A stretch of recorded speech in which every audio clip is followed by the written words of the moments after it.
वही जोरहाट असम की सीट से आगे की ओर बढ़ते हुए 328 के रुझान निकलकर सामने आए हैं। एनडीए 202 पर, इंडिया गठबंधन काफी ज्यादा पीछे।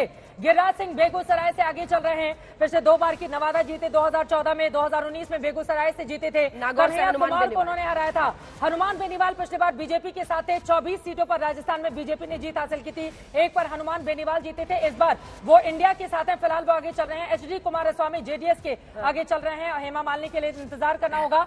सर्बानंद सोनोवाल डिब्रूगढ़ की असम की सीटें आगे चल रहे हैं। असम के लखीमपुर से बीजेपी के प्रधान बरुआ आगे चल रहे हैं। अब असम की 14 सीटों में से भारतीय जनता पार्टी क्या पिछला प्रदर्शन 9 सीटों को जो जीता था उसने वो दोहराएगी या उससे ज्यादा बड़ी जीत हासिल कर पाएगी, ये बड़ा सवाल बना हुआ है। और डिब्रूगढ़ से बीजेपी के सर्बानंद सोनोवाल काफी ज्यादा आगे निकल गए हैं। 303 का आंकड़ा अब तक। जीतन राम मांझी गया से आगे की ओर बढ़ते हुए दिखाई दे रहे हैं। जितेंद्र सिंह के लिए उधमपुर की सीट के लिए थोड़ा इंतजार करना होगा। सुबह सुबह आकर उन्होंने मीडिया कैमरे के साथ अपनी बातें जरूर शेयर की। रुझानों में दिल्ली की सभी 7 सीटों पर एनडीए आगे चल रही है। ये अपने आप में बड़ी खबर है। गुना से ज्योतिरादित्य सिंधिया केंद्रीय मंत्री फिलहाल आगे चल रहे हैं और इस बार बीजेपी दम भर रही है कि नकुल नाथ को भी छिंदवाड़ा से वो शिकस्त दे देगी। उसका इंतजार करना होगा क्योंकि एक वक्त पर इंदिरा गांधी के 2 हाथ संजय गांधी और कमलनाथ, ये नारा लगता था। कमलनाथ ने छिंदवाड़ा की सीट को बहुत मेहनत से सींचा। प्रचंड मोदी लहर में भी वो इस सीट को बचा ले गए। लेकिन मध्य प्रदेश में 2014 में 27 सीटें आई, फिर 28 आई। क्या इस बार 2024 में सभी 29 सीटों पर बीजेपी अपनी जीत हासिल कर पाएगी? कन्हैया कुमार फिलहाल पीछे चल रहे हैं। कांग्रेस पार्टी के टिकट पर इस बार चुनावी मैदान में है। थुत्तुकुडी से कड़ी मोर्जी लड़ रही है। तो कुछ देर पहले खबर आई थी कि वो आगे चल रही है। लेकिन कैसरगंज पर नजर रखना होगा। ब्रिजभूषण शरण सिंह के बेटे करण शरण सिंह यहाँ से आगे चल रहे हैं। राजकोट लोकसभा से भाजपा उम्मीदवार पुरुषोत्तम रूपाला भी आगे हो गए हैं। राजपूतों को लेकर पुरुषोत्तम रूपाला का बहुत ज्यादा विरोध हमने देखा था। उनको माफी मांगनी पड़ गई थी। लेकिन उन्होंने कहा था भैया हमें सजा दे दो, लेकिन बीजेपी की सरकार बनने दो। फिलहाल वो राजकोट से चुनावी मैदान में और बड़ी मार्जिन के साथ, यहाँ पर अपने दर्शकों को बता दें कि बहुत बड़ी मार्जिन के साथ वो इस वक्त 16,000 मतों से पुरुषोत्तम रूपाला इस वक्त आगे बढ़ते हुए। गुजरात में कुल 26 सीटें हैं। 1 सीट सूरत पहले ही जीत चुकी है और यहाँ पर भारतीय जनता पार्टी पहले ही बड़ा लीड वहां से राजस्थान से। लेकिन कई बिल्कुल एक्सपर्ट्स मानते हैं कि ज्यादा पुरुषोत्तम रूपाला के उस बयान का असर गुजरात से ज्यादा राजस्थान में देखा जा सकता है, क्योंकि वहां पर राजपूत समाज काफी गुस्से में था। आप देखते हैं कि क्या रिजल्ट पर उसका असर पड़ता है, नहीं पड़ता है। लेकिन आपको बता दें गुजरात के वलसाड सीट से बीजेपी आगे है। इस सीट पर कहा जाता है कि जो पार्टी जीतती है उसी की केंद्र में सरकार बनती है। लगातार गुजरात में ये सीट जा ही रही है बीजेपी की। भोपाल, विदिशा, इंदौर, खजुराहो, गुना, रतलाम में शुरुआती रुझानों में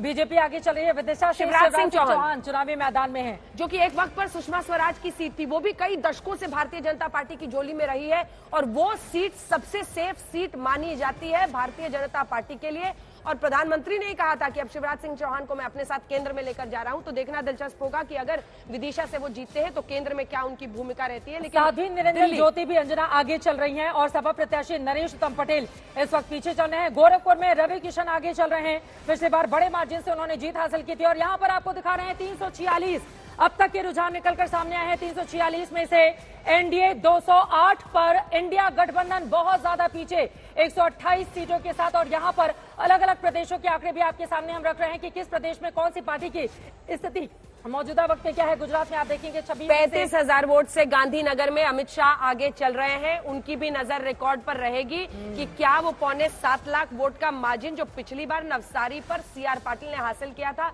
उसको तोड़ पाएंगे। सबसे सुरक्षित सीट बड़े गढ़ के तौर पर इसे देखा जाता है बीजेपी के लिए और इसी सीट पर वो चुनावी मैदान में है। लेकिन महाराष्ट्र पर नजर डालिए।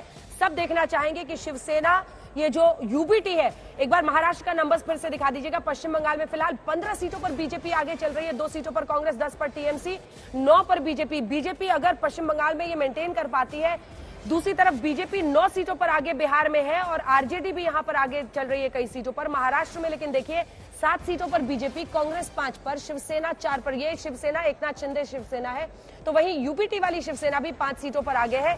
1 सीट पर एनसीपी, तो दूसरी तरफ शरद पवार वाले गुट में 3 सीटों पर आगे है। यहाँ पर असली और नकली का होना है। लेकिन हाँ, बिहार में आरजेडी 6 सीटों पर आगे है। ये भी एक बड़ा संकेत है। उत्तर प्रदेश में 33 सीटों पर बीजेपी आगे चल रही है। 358 सीटों का रुझान। अन्य पर 7 आगे चल रहे हैं। ये भी अपने आप में बड़ी खबर है। बिहार की फिलहाल आपको बताते चले अब तक 350 से ज्यादा सीटों की रुझान सामने आ चुके हैं। 360 का आंकड़ा इस वक्त आपकी स्क्रीन पर है। 218 पर एनडीए, 129 पर इंडिया गठबंधन, यानी कि इंडिया गठबंधन बहुत ज्यादा पीछे यहाँ पर दिखाई दे रहा है।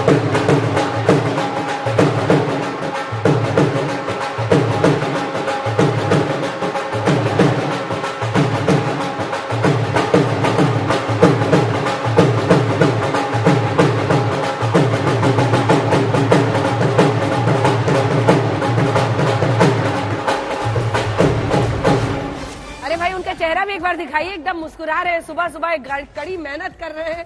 लेकिन देखिए, पार्टी दफ्तरों में जश्न मनेगा। चुनाव का ये पर्व इसलिए है, ये ढोल नगाड़ा इसलिए है क्योंकि चुनाव का ये पर्व है। जो वोटर्स गर्मी में, धूप में, हर मुश्किल के बीच में निकले हैं, वोट डाले हैं, अपनी सरकार चुनी है, ये उनका पर्व है। क्योंकि वो ये जानना चाहते हैं कि जिसके लिए उन्होंने वोट दिया है वो सरकार उनकी बन रही है, नहीं बन रही है। इसीलिए इस अंदाज में हम आपको आज तक पर नतीजे बता रहे हैं। जल्दी से खबर दे दूं, कंगना रनौत मंडी से आगे चल रही हैं और पटना साहिब से रविशंकर प्रसाद पिछली बार भी बहुत बड़ी मार्जिन से उन्होंने जीत हासिल की थी। कायस्थों के दबदबे वाला वो पूरा का पूरा इलाका है। रविशंकर प्रसाद फिलहाल पटना साहिब से आगे चल रहे हैं, लेकिन पाटलिपुत्र से मीसा भारती आगे चल रही है।